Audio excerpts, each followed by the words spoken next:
जय श्री राम प्यारे भक्तों, आइए जानते हैं कि माता लक्ष्मी के साथ भगवान विष्णु की पूजा दिवाली के दिन क्यों नहीं होती। हमारे हिंदू धर्म में दीपों के पर्व यानी कि दीपावली को बड़ी ही धूमधाम से मनाया जाता है, परंतु दिवाली मनाई क्यों जाती है, इसके पीछे कई अलग अलग कथाएं हैं। कोई कहता है कि जब भगवान राम त्रेता युग में 14 वर्ष के वनवास और रावण पर विजय प्राप्त करके अयोध्या वापस आए थे, तो अयोध्या वासियों ने दीप जलाकर इसकी खुशियां मनाई थी और तभी से दीपों के इस त्योहार की परंपरा चली आ रही है। तो दोस्तों, वीडियो शुरू करने से पहले अगर आपने अभी तक चैनल को सब्सक्राइब नहीं किया है तो कृपया चैनल को सब्सक्राइब जरूर करें। और दूसरी कथा है कि अनुसार द्वापर युग में जब श्री कृष्ण ने नरकासुर नामक राक्षस का वध करके प्रजा को उसके आतंक से मुक्ति दिलाई थी, तब द्वारका वासियों ने दीप जलाकर उनको खुशी मनाई थी और तभी से यह दीप उत्सव मनाया जाता है। वहीं एक और कहानी ये भी है कि सतयुग में जब समुद्र मंथन हुआ तो धन्वंतरी और देवी लक्ष्मी के प्रकट होने पर दीप जलाकर आनंद व्यक्त किया गया और उसी के बाद से दीपों का यह त्योहार मनाया जाने लगा।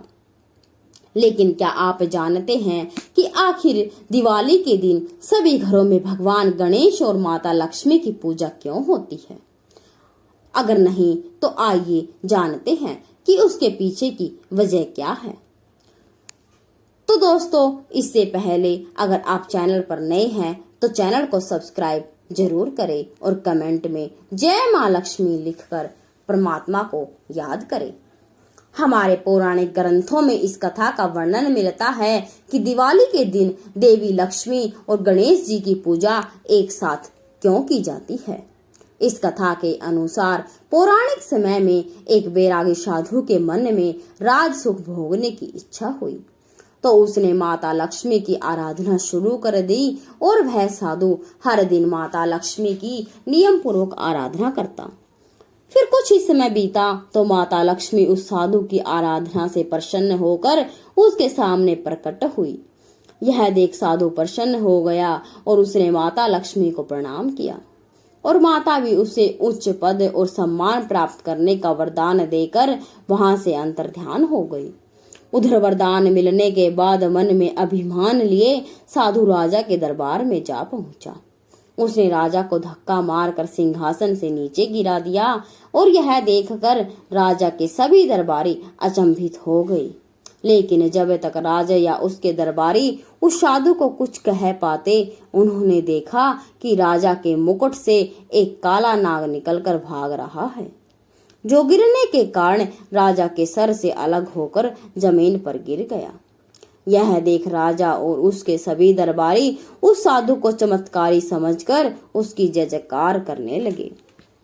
राजा ने साधु से कहा, हे ब्राह्मण, आज मैं आपके कारण ही जिंदा बचा हूँ, नहीं तो यह काला नाग मेरे प्राण ले लेता। उसके बाद उसने साधु को सम्मान पूर्वक अपना मंत्री बना लिया और अपने सेवकों से कहा कि साधु जी के लिए नए महल की व्यवस्था की जाए। उस दिन के बाद साधु बड़ी ही शान से राजा के महल में रहने लगा और अभी साधु को आए कुछ ही दिन हुए थे कि एक दिन राजा अपने दरबारी के साथ किसी विषय पर विचार कर रहे थे। तभी वह साधु वहां आया और भरे दरबार में राजा को अपने साथ खींच कर ले जाने लगा। यह देखकर सभी दरबारी मन ही मन सोचने लगे कि अभी इस साधु महाराज को क्या हो गया, और वह भी उसके पीछे पीछे महल के बाहर की ओर निकल गया। जैसे ही राजा और सभी दरबारी महल के बाहर पहुंचे, एक जोरदार भूकंप आया और पूरा का पूरा महल जमीन में धंस गया। यह देखकर एक बार फिर राजा और दरबारी साधु की जय जयकार करने लगे। यह देख साधु के मन में और भी अहंकार उत्पन्न होने लगा और समय के साथ साथ उसका यह अहंकार बढ़ता ही गया।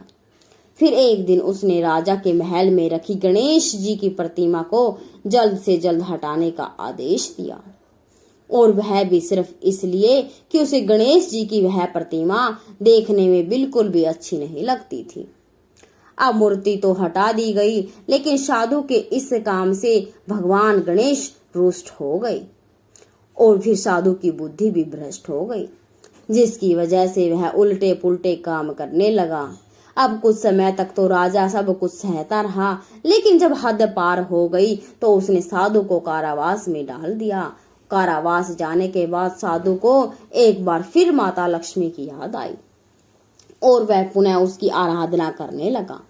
माँ लक्ष्मी ने एक बार फिर साधु को दर्शन दिए और उसे बताया कि तुमने गणेश जी का अपमान किया है, अतः गणेश जी की आराधना कर उन्हें प्रसन्न करो। फिर साधु ने माता लक्ष्मी के आदेश के अनुसार गणेश जी की आराधना की और तब जाकर गणेश जी का क्रोध शांत हुआ। कुछ दिनों बाद गणेश जी राजा के सपने में आए और उसे बोले, हे राजन, साधु को सम्मान पूर्वक एक बार फिर से अपना मंत्री बना लो।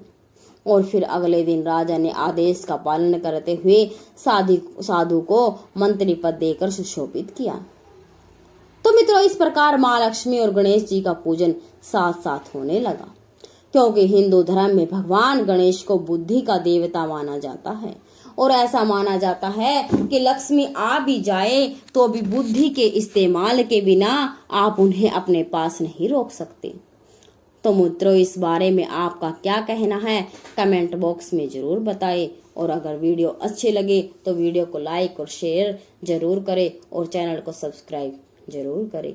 जय माँ लक्ष्मी। ओम श्री गणेशाय नमः।